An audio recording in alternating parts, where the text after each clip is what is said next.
Good morning. Ladies and gentlemen, welcome to this special day, and hopefully a day after which Kroonstad will never be the same again. Where we once again set an example, not just for our town, but also for our province and our country. We want to start this day in the right way. I'm going to ask Pieter Moore to please come and open for us.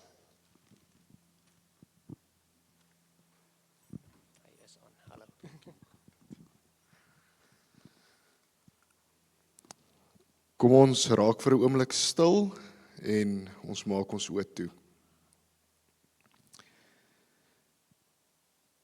Terwyl ons oë toe is, wil ek hê ons moet vir 'n oomblik net lekker diep inasem en uitasem.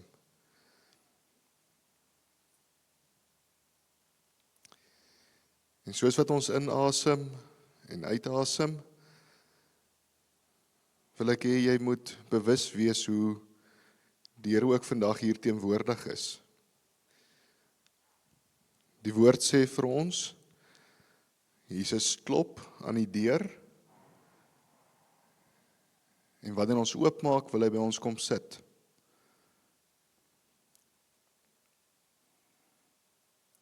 As ons vanmôre hierso by mekaar is, dan weet ons ook, die woord sê vir ons, wees stil en weet, ek is God.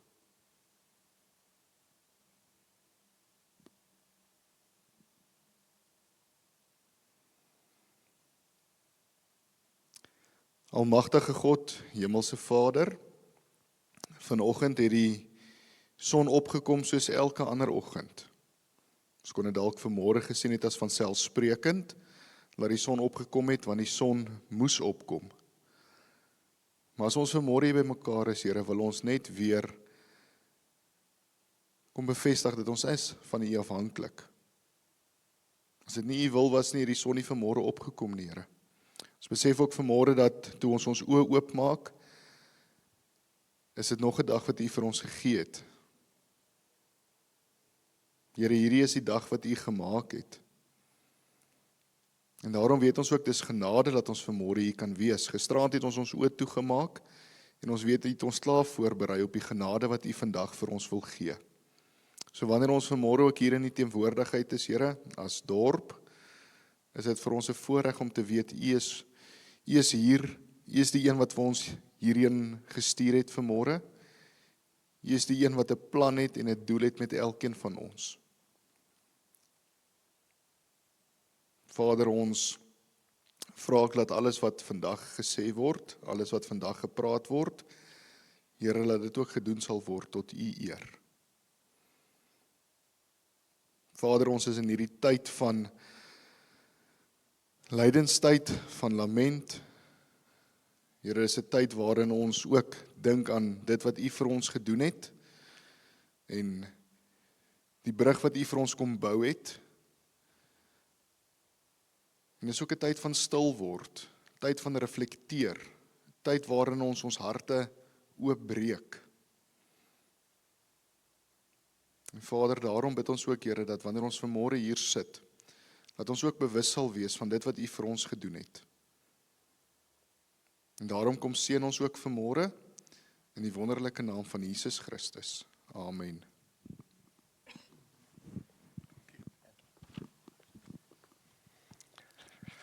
Thank you, Peter.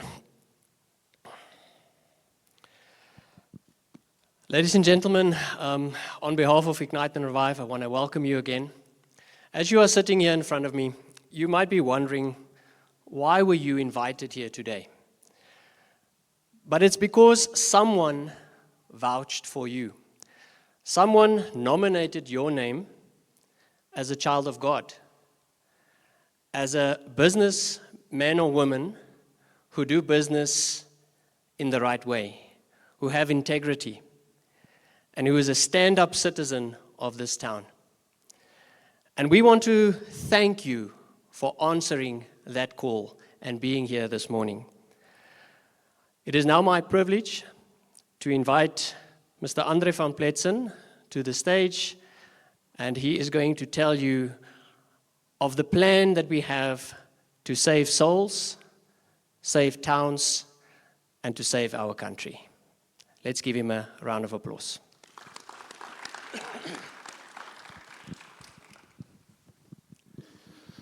Thank you, Martin. And thank you for coming. You have been vouched for, and the attendance is good, and I'm excited and very positive. 80% of our municipalities are bankrupt and in serious trouble. Across South Africa, many groups like Ignite and Revive have risen and started initiatives to save their town. But the critical question is this sustainable? Is this sustainable? My name is Andre van Pletsen, you know that already.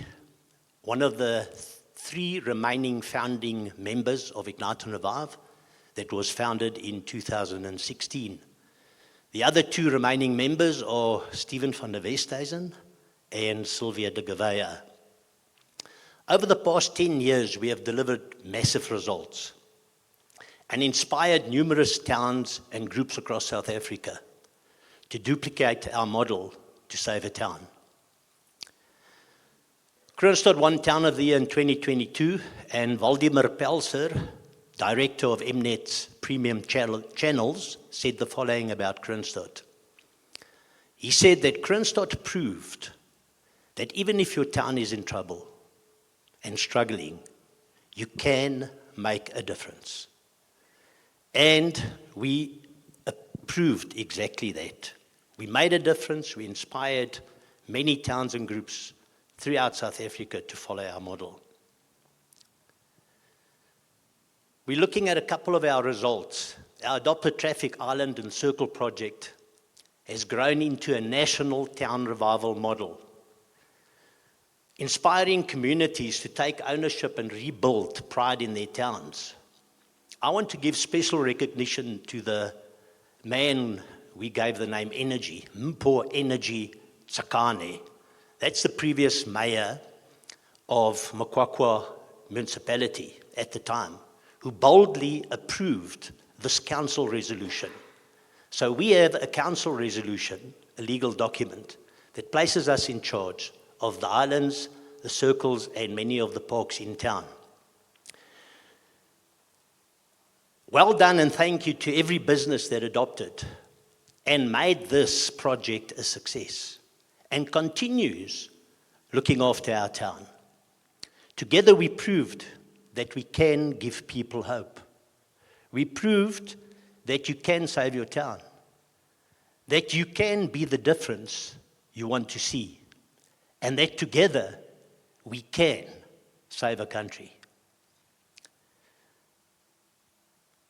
Media coverage. The media coverage Ignite and Revive received over the last couple of years was extraordinary, nothing short of a miracle. We did not approach these advertising agencies. They contacted us, all of them.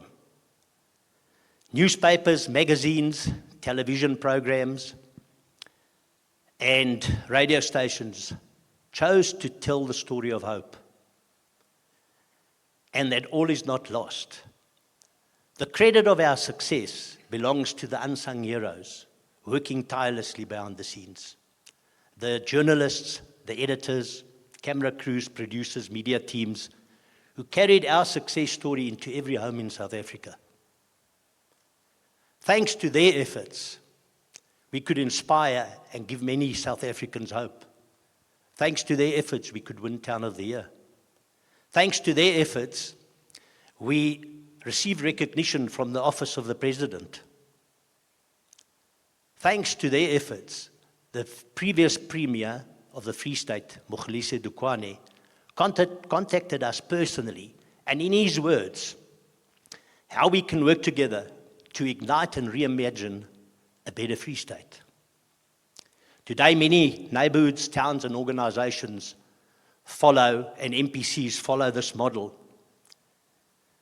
And that seriously ignited and revived South Africa. Financial stewardship. What God provides must be managed with wisdom and integrity. And this is the standard we uphold. Festivals. I want to give you a bit of background on the festivals we've had. 2022, we hosted the Kwela Dorp van die Jaar, Makiti. And we hosted it at Trio Secondary School. We made a profit of 217,000 Rand, and we donated 94,500 to Club Trio. The 2023 festival we held, and 5,000 people attended. It was a huge success. 2022, we also had about 5,000 people attending. 24 was very special. We had a big festival where Heineke Meyer and his George Tens collaborated with us to host the Kroonstad Tens. And USN, old schoolboy from Kroonstad, Jaco Barnard, collaborated with us.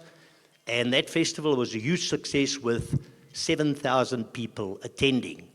The cost of that festival was 1,078,467 Rand and 74 cents. And we had a funding shortfall of 8,000 Rand on that big festival. And that was a massive success. And then came 2025, where we added to Save a Town, Save a Country, Save Souls, Save a Town, Save a Country. And we hosted the first gospel festival, which was free of charge. No ticket, no entry fee was charged for anything, and that was a huge success. I would just like to add here, in 2023, we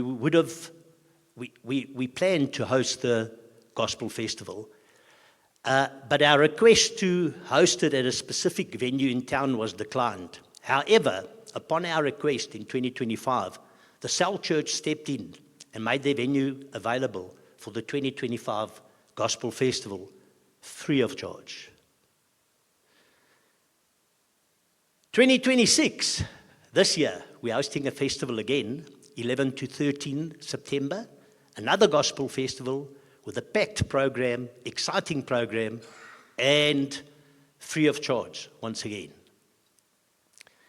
The theme of this year's festival is going to be similar to last year with a slight change at the end. Choose between light and darkness.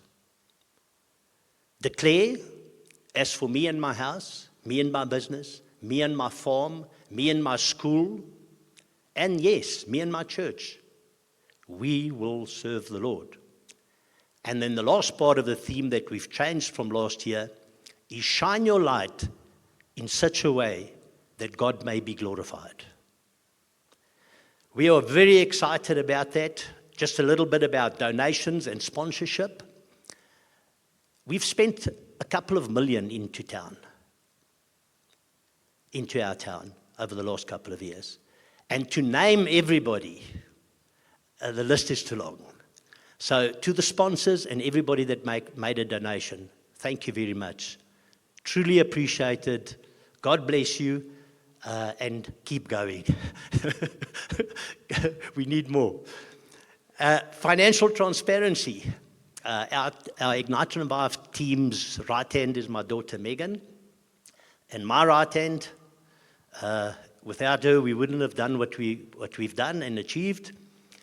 At the interior shop, our family business, anybody that sponsors, donates, or partakes in anything of Ignite and Revive, you are free. There's full transparency. You can come and have a look at the bank statements. No secrets. Everything's transparent. You can page through the bank statement. You can ask questions. You can come and look for yourself. Ongoing projects. A couple of highlights. Job creation. This is very exciting.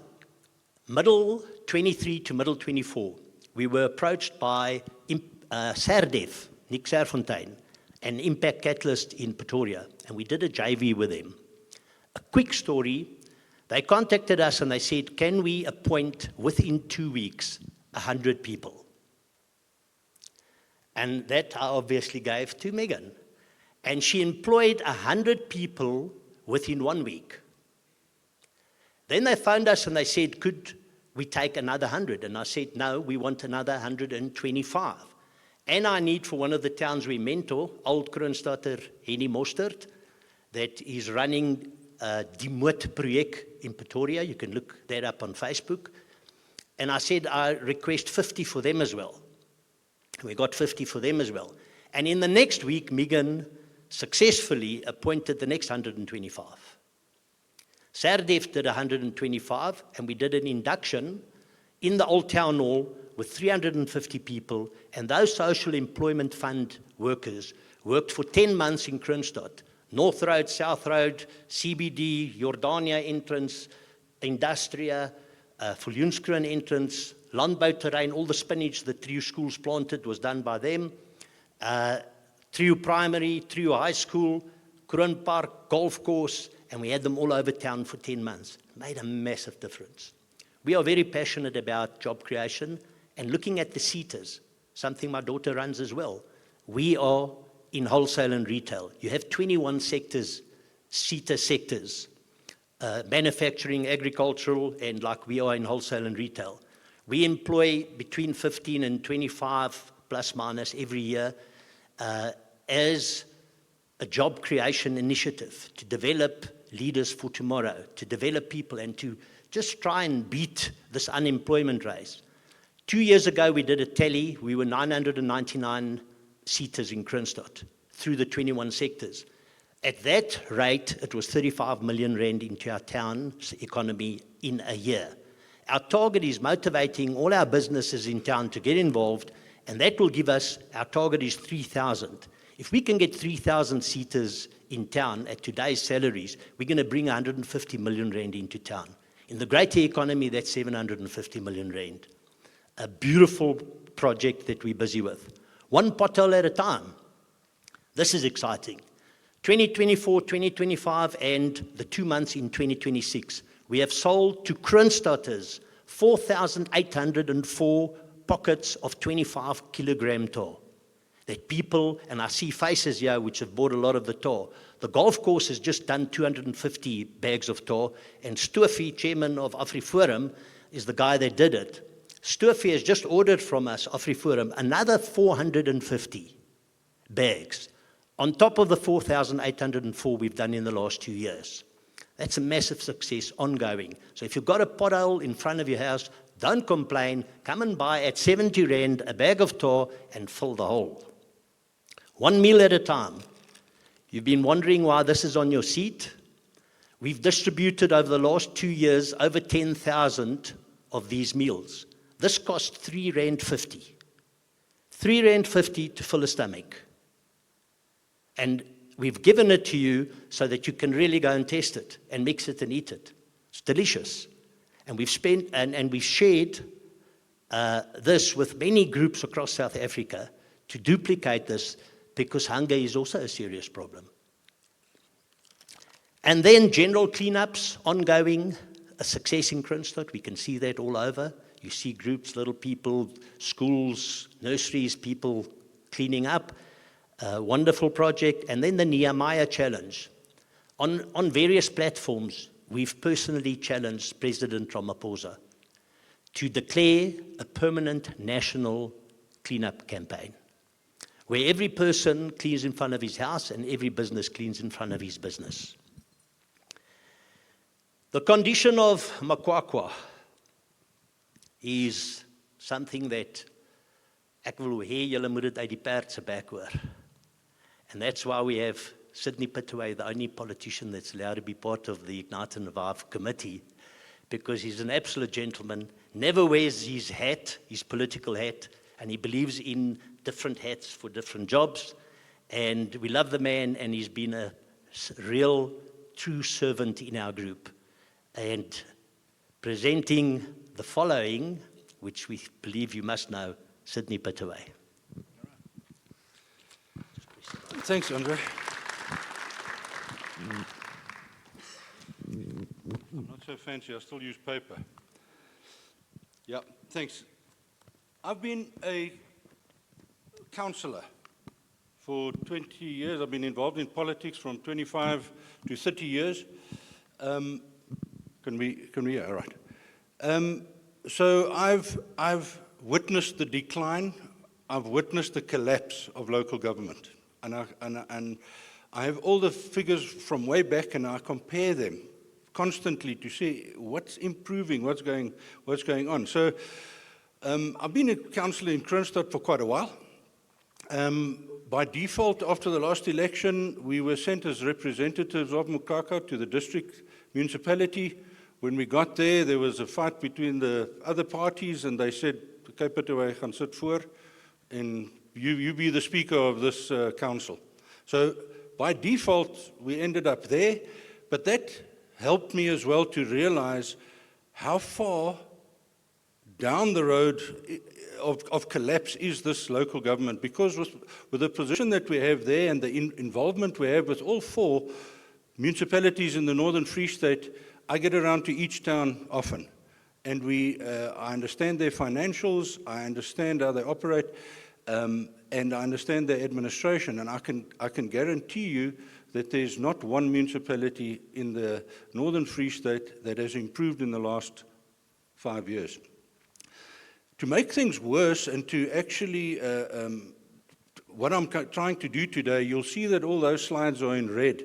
And I'm also wearing red. This is the brightest red I could find in my cupboard today, because it's supposed to symbolize danger. I want you to realize that we are in deep, deep trouble as a local government. And that's why we're putting all of these in red. And you'll see the graphs, so we'll get to them now. But just as a whole in the Free State, I also represent the Free State on a national level, where we're busy with the white paper on the changes to local government that's going to the Parliament at the moment, and that the President also talked about that he wants to get through before the next election. So we're involved with all of, on a bigger scale with this. But in the Free State itself, we've got 21 municipalities, of which 9 are under administration. Klaar bankrupt, stikkend. They've put an administrator there.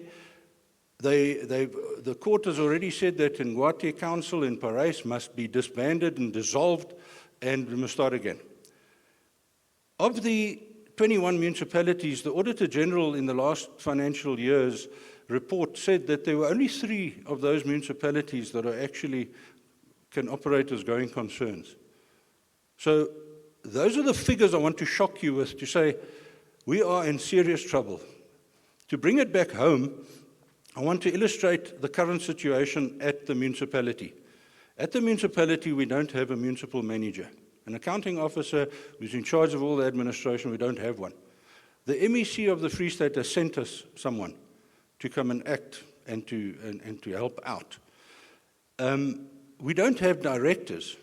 We're supposed to fill positions of 5 directors. We've got 1 director who at the moment, the MEC has warned us 6 months ago and said, "You must fire this lady. You were never supposed to appoint her because she's not qualified. If you don't fire her, I'm taking you to court." So that is the situation that we're in local government, Mokaka, and in the district and in the Free State. We are, honestly, people, I wear this shirt today, not because I like the EFF, but to tell you that we are facing a disaster like it's like never before. Quickly to move on to the slides. I've only got 3 minutes apparently to the slides. The first one you'll see there talks about municipal rates and taxes, the debt that hasn't been collected by the municipality. So if you look sort of towards the middle of those of that bar chart, you'll see after our last election was in 2021. So sort of in the middle there is where the election took place, and then going up, you'll see there's been a 90% increase on outstanding collection of rates and taxes. What's the reason for that? Poor administration. Only. If the municipality doesn't get any money in, we can't make it, we can't provide services. So this is just to illustrate the amount, but have a look at the amount there. It's 1.9 billion rand.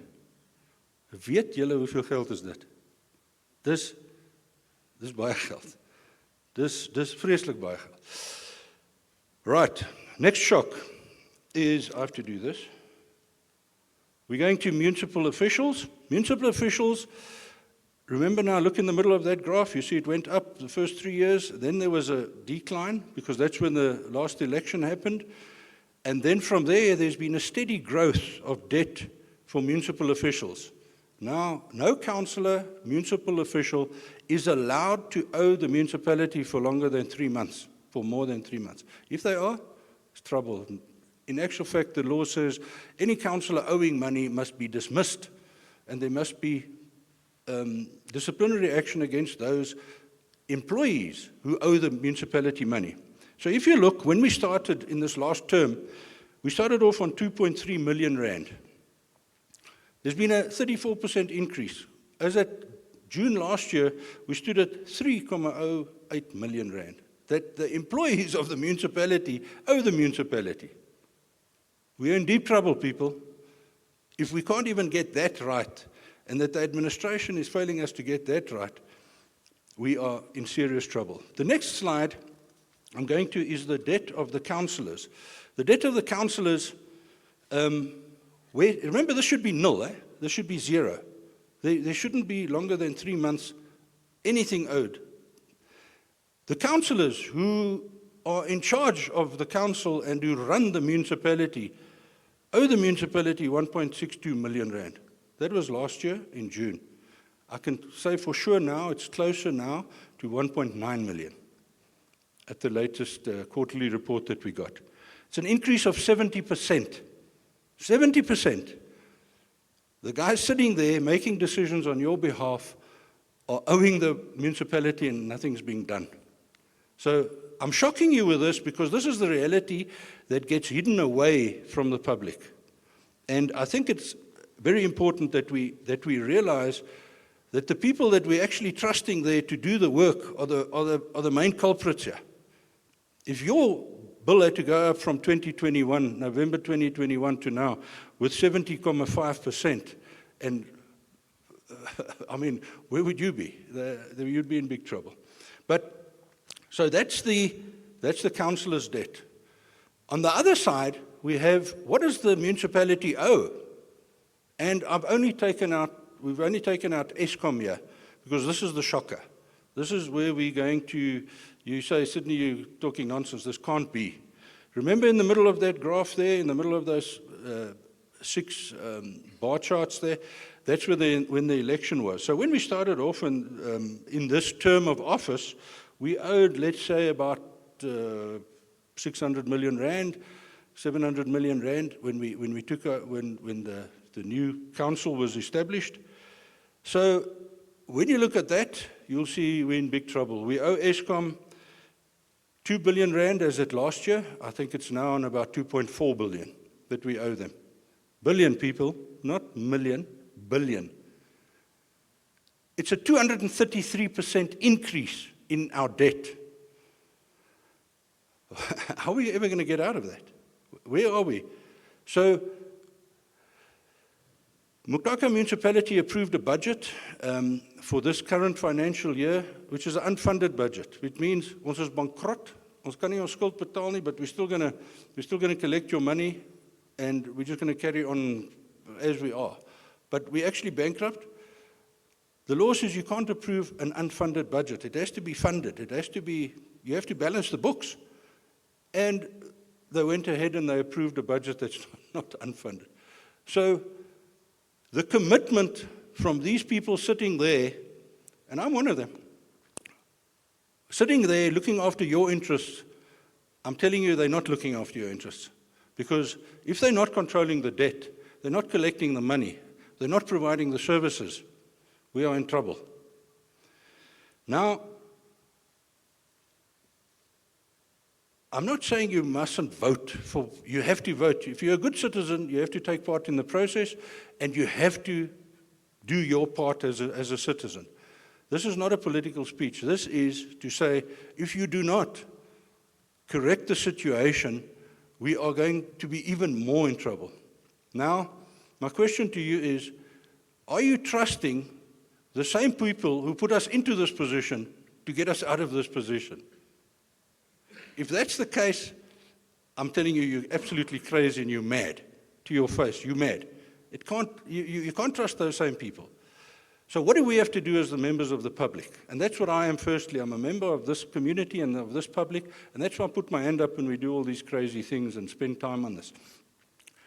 We have to, like the President said and acknowledged in his budget speech, we have to engage public-private partnerships, and we have to engage the private sector to help us fix this situation. He was talking about the big infrastructure projects and so on. But I'm breaking it down to my street. The guys in my street who live there must realize that we must fix that, and we must get that right from there, because the municipality is not going to do it. You can moan and you can skreeu and you can te kere gaan.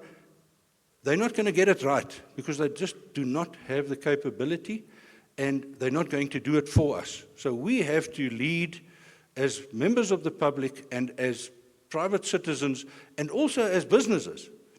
Businesses in Kroonstad, just by the way, are actually paying their fees. They're paying their services to the municipality. The collection rate from business is 87%, which is good compared to all the others, which is about 40%. But we have a say as business people, as residents of this municipality. We must start owning that, and we have to then think of other ways. Not only the voting side and that process, we have to find other ways how we're going to fix our own town. We've seen what Ignite and Revive has done. We've rolled out to all the other towns. Everybody's looking at us. Everybody's following our example because it's working. But it's working on a small scale, and it's working. So, Andre, that's the shocker of the municipality. We are in dire straits, and folks, I can scare you for another half an hour regarding this, but Andre says no. So thank you very much. Thank you, Sid.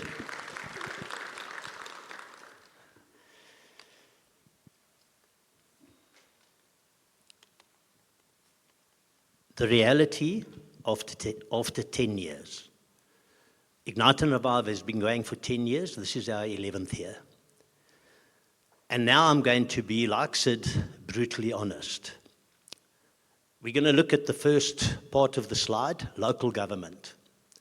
What have we experienced in 10 years?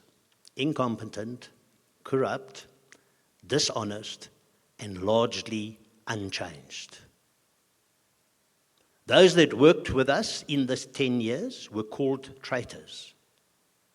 Those that worked with us in the last 2 years were called counter-revolutionaries. Fact.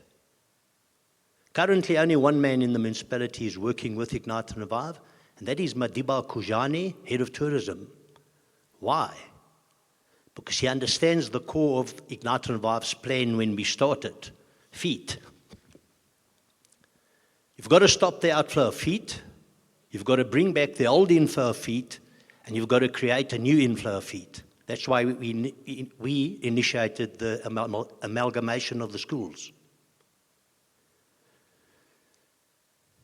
This community, the next part of the slide, we still have an apathetic, dysfunctional community with an island mentality, spectator culture, and divided.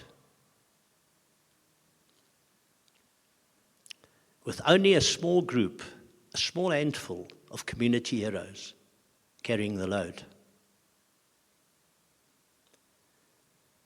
Biggest mistake.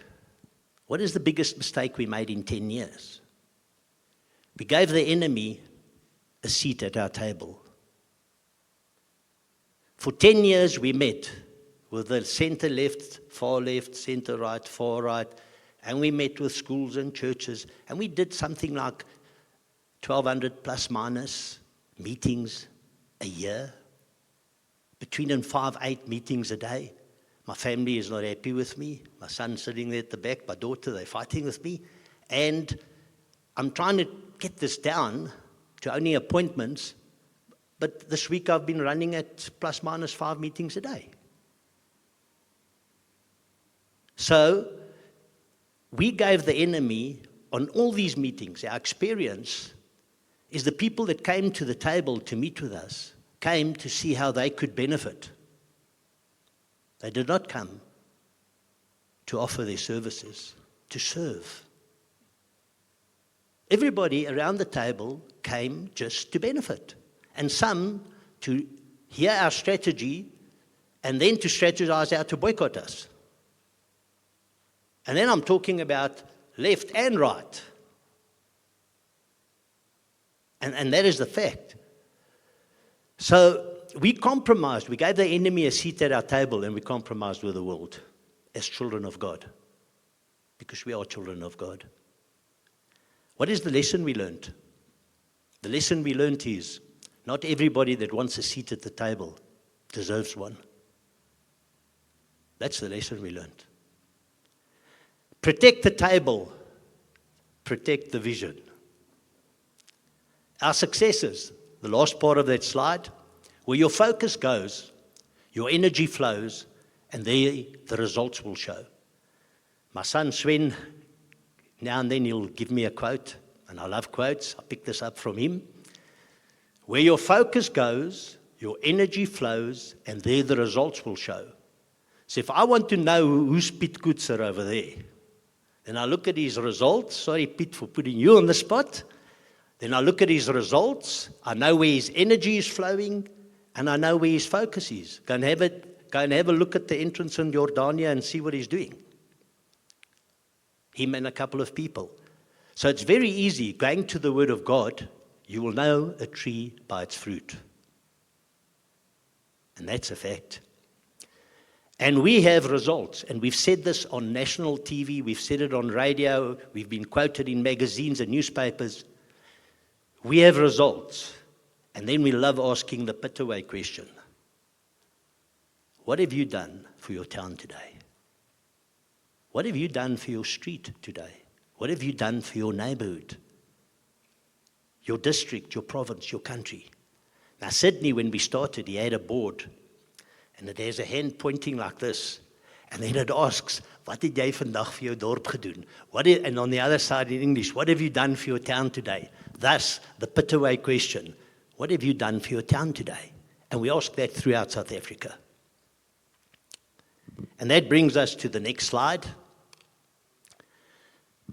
Something I picked up from my son as well. In 2019, he said to me, Dad, everything I hear you speaking to people is why, how, and what. You have a why, you have a how, you have a what.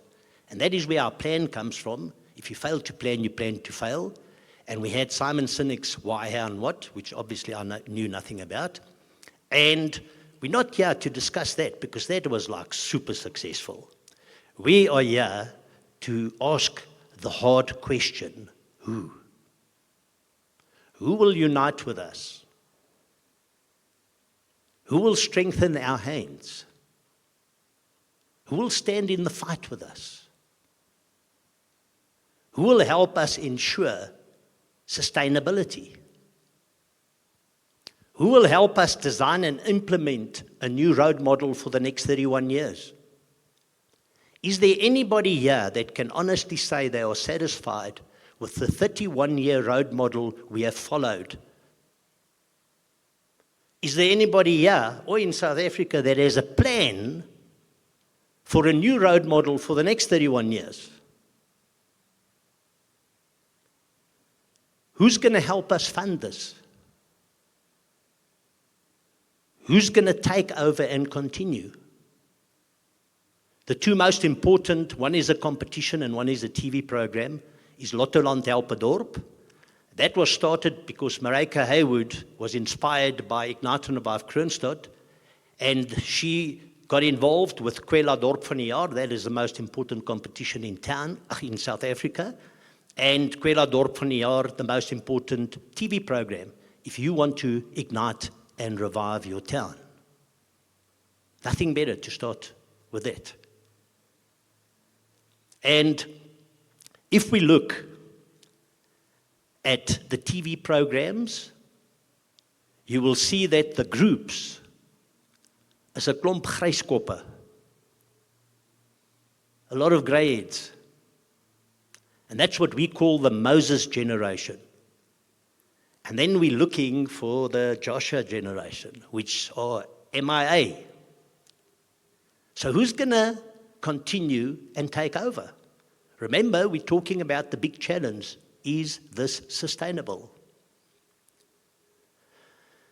We needed an answer. We needed to come up with an answer, mentoring and engaging with many towns across South Africa on a weekly basis. In the last 2, 3, 4 weeks, Bryanston, Melville in Joburg, Mark Bethlehem, beautiful, go and have a look what they're doing, we're mentoring them. We are busy every week with towns and groups throughout South Africa, mentoring them. Benoni, Clean Projects, Benoni, go and have a look what they're doing. Like the Moot Project in Pretoria. And from Knysna right through, we are mentoring groups.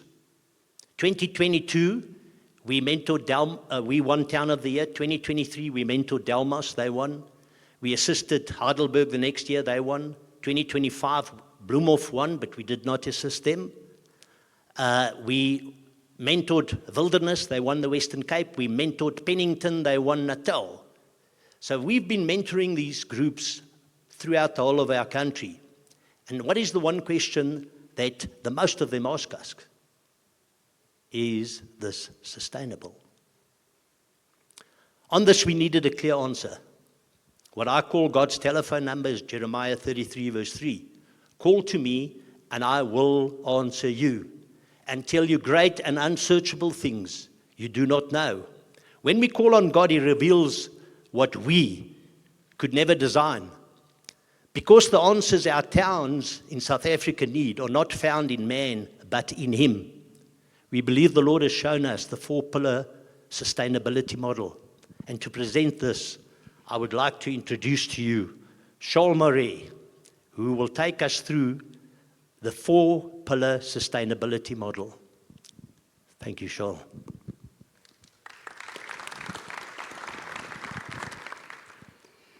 Thank you, Andre, and good morning. I think after Sydney have finished, we realize we are in trouble. Our municipality is in trouble, our town is in trouble. We experience this. We are living in the result of that. And we see it every day around us where we live. The question that I want to ask this morning is, what are we going to do about it? And maybe even more important, how are we going to fix it? And what I want to share with you is a practical, Bible-inspired framework, like Andre have said, what we call the 4 pillars, as a solution to our community and to start building a better place for all of us. The 4 pillars involve church leaders, neighborhood committees, a community watch forum, and a business chamber. Thank you, Andre. And I will briefly talk through every one of them. I would like to start with the church leaders. The first pillar is to bring church leaders together. Not to merge churches. That's not going to be realistic. But to create a forum where they can meet from time to time and specifically discuss what is right and what is wrong in our community, and then to strategize around that. The role of a church leader is not to run a municipality. Their role is far more important. It's to bring spiritual direction. It's to bring good and biblical preaching. And that also means to stand against corruption on what is right and what is wrong. For too long have we tolerated things in our society that are not right. When leaders stand for what is right, their congregation will follow. We need church leaders to be bold, not politically, but morally and spiritually, and say, this is not right, and we will not accept this in our community any longer. The second pillar is neighborhood committees. Neighborhood committees give local people a way to take responsibility of their own streets and their own areas and their own neighborhoods. This means, like Andre have said, the Nehemiah principle. Start cleaning your own yard, your own house, and then clean your street in front of you, and then start cleaning your neighborhood, and look after it. The function of the neighborhood committee is also to improve communication in the community, to report real problems and follow up on them, and building pride in your neighborhood where you live. Because the reality is we can no longer sit back and wait for our councillors and our municipality to solve our problems. If we don't do it, it will not get done. The pillar is about shifting from complaining to stewardship. It's about saying, this is my street, this is my neighborhood, let's build it. The third pillar that I would like to talk about is the Community Watch Forum. This is a voice of civic awareness and accountability in our town. Its role is to expose mismanagement and corruption, and to bring truth into the light in a disciplined and responsible way.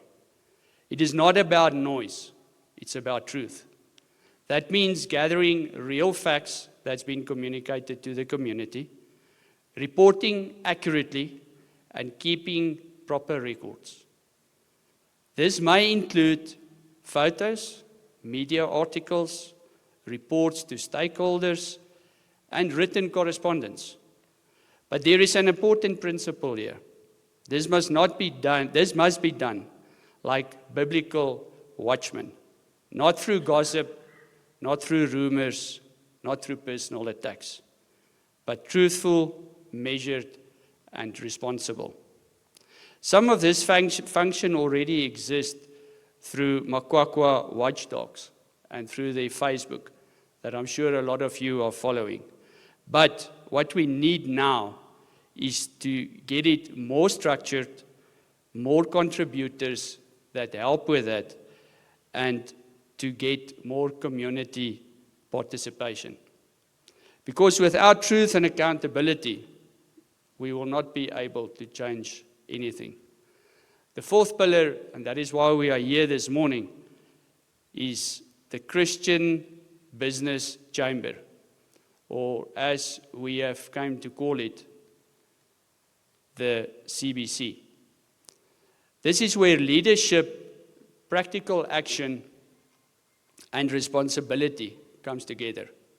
The CBC should be a body of godly, trustworthy, capable, self-controlled people with proven character. In other words, people who are not only successful in business, but who can also be trusted to serve our community with good integrity.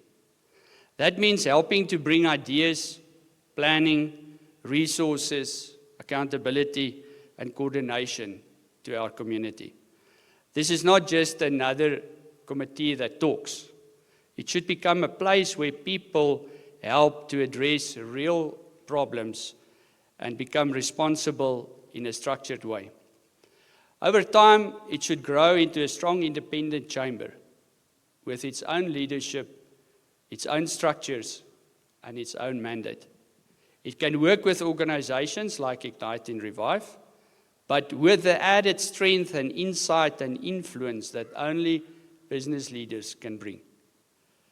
It is also supposed to help solve real problems, bring structure where there is chaos, and support the building of our town in a way that is practical, sustainable, and principled. The goal is not control. The goal here is to serve. The 4 pillars, as we have discussed or explained, does not mean to compete with each other. The idea is to have them independently, but with the same goal, and that is to build our town, to restore our community, and to build a better future that our children can inherit. Thank you very much.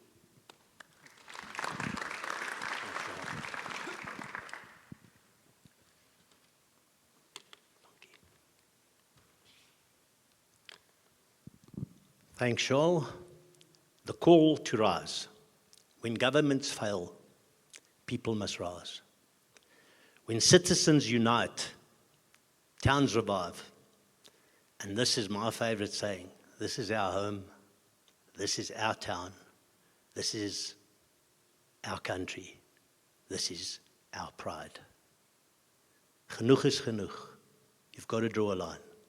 You've got to say, tot hiertoe en nie verder nie. Final word, a Bible-inspired practical model has been presented to rebuild and sustain our town. Silence will not save our town, but unity and action will.